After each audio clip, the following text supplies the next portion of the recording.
Almost every leadership model that you can find has similar array of behaviors. Some years ago, a man by the name of Zenger had a look at 20,000 different managers to find out which ones were identified as being in the top 10% of leaders and which ones were in the bottom. So they simply did a whole big series of surveys to find out from all the people around each of those leaders, those 20,000, which ones were agreed to be really high, scored really high in leadership. So they isolated these leaders and then asked this critical question: what are these guys doing that's different to those guys?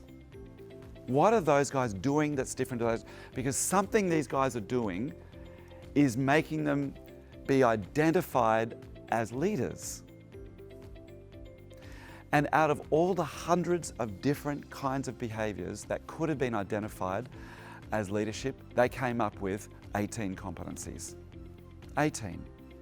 And they're the same 18 that actually are in virtually any tool of leadership you can find. It's not up for grabs anymore. We know what leadership is.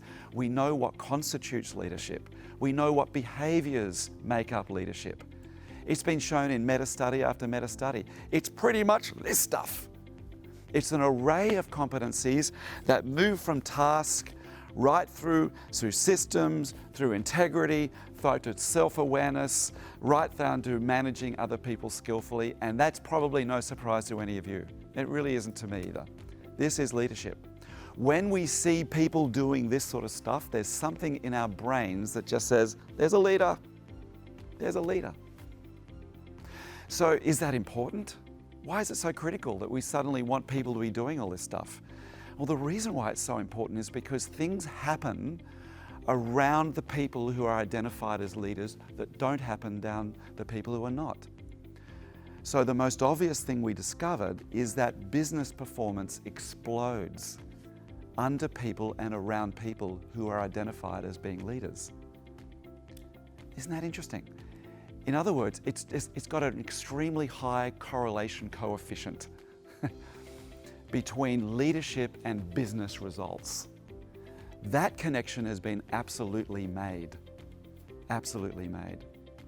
You know, in fact, the Leadership Circle has done some of their own research and they looked at, in all the businesses, they've had 500,000 now of various surveys that have run around the world, and they've looked at business performance and found that the businesses that are performing in the top 10% of performance, their leaders average around 80% of all of these creative capacities.